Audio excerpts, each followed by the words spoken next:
एक बार एक गर्लफ्रेंड अपने बॉयफ्रेंड से पूछती है, अच्छा किसी दूसरे लड़के के साथ मेरी शादी हो जाए तो तुम क्या करोगे? बॉयफ्रेंड ने कहा, भूल जाऊंगा। ये सुनकर लड़की गुस्से से दूसरी तरफ घूम गई। फिर लड़की ने कहा, सबसे बड़ी बात कि तुम मुझे भूल जाओगी।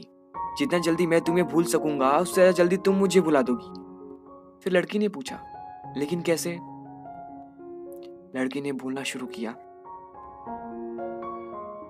सोचो शादी का पहला दिन है, तुम एक तरह के घर में हो, शरीर में जेवर, चेहरे में मेकअप, चारों तरफ कैमरा के फ्लैश और लोगों की भीड़ में, जहां तुम मुझे चाहकर भी याद नहीं कर सकती। और मैं तुम्हारी शादी की खबर सुनकर दोस्तों के साथ कुछ ऊट पटांग पीकर किसी कोने में पड़ा रहूंगा। और फिर जब मुझे होश आएगा तब तुम्हें हार्टलेस धोखेबाज बोलकर गाली दूंगा। फिर कभी जब तुम्हारी याद आएगी तब दोस्तों के कंधे पर सिर रखकर रो लिया करूंगा। शादी के बाद तुम्हारा बिजी टाइम शुरू हो जाएगा। फिर तुम अपने पति और हजारों तरह के रस्मों को निभाने में बिजी रहोगी। फिर कभी ना कभी तुम्हें मेरी याद आएगी, जब तुम अपने पति का हाथ पकड़ोगी और जब तुम उसके साथ बाइक पे बैठोगी। और मैं आवारा की तरह इधर उधर घूमता रहूंगा जैसे जिंदगी का कोई मकसद ही नहीं है। और अपने दोस्तों को समझाऊंगा कि कभी प्यार मत करना, कुछ नहीं होता प्यार मोहब्बत, खत्म हो जाती जिंदगी प्यार के चक्कर में।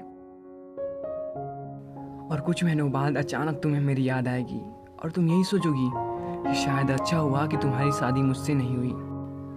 जहाँ एक और तुम्हारी लाइफ सेटल हो गई, वहीं दूसरी ओर मैं सभी लोगों से डांट सुन सुनकर लगभग सुधर गया हूँ और सोच लिया है अब कोई काम करना है, एक सुंदर सी लड़की से शादी करके तुम्हें भी दिखा देना है और सबको यही कहूँगा कि भुला दिया है मैंने तुम्हें। लेकिन तभी भी मैं तुम्हारे पुराने मैसेजेस को आधी रात को निकाल कर पढ़ूंगा और सोचूंगा शायद मेरे प्यार करने में ही कमी थी जिसके कारण मैं तुम्हें पा ना सका।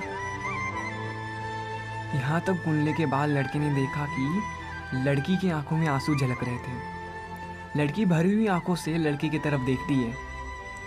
लड़की के लफ्ज़ों पे कोई शब्द नहीं होते। लड़का भी बिल्कुल चुप। 2 मिनट के लिए दोनों चुप रहे। थोड़ी देर बाद गर्लफ्रेंड ने कहा, तो क्या सब कुछ यही ख़त्म हो जाएगा? बॉयफ्रेंड ने कहा, नहीं। किसी रात जब तुम रूठ जाओगी अपने पति से किसी बात पर और तुम्हारा पति आराम से सो रहा होगा, लेकिन उस रात तुम्हारी आंखों में नींद ना होगी और इधर मैं अपनी पत्नी से किसी बात पे बहस करके मैं भी तुम्हारी तरह जागा रहूँगा। पूरी दुनिया सो रही होगी सिर्फ हम दोनों के अलावा। फिर हम अपने अतीत को याद करके खूब रोएंगे, लेकिन ये बात भगवान के अलावा किसी को पता नहीं चलेगा। बस इतना सुनने के बाद लड़की लड़के को गले लगाकर रोने लगती है।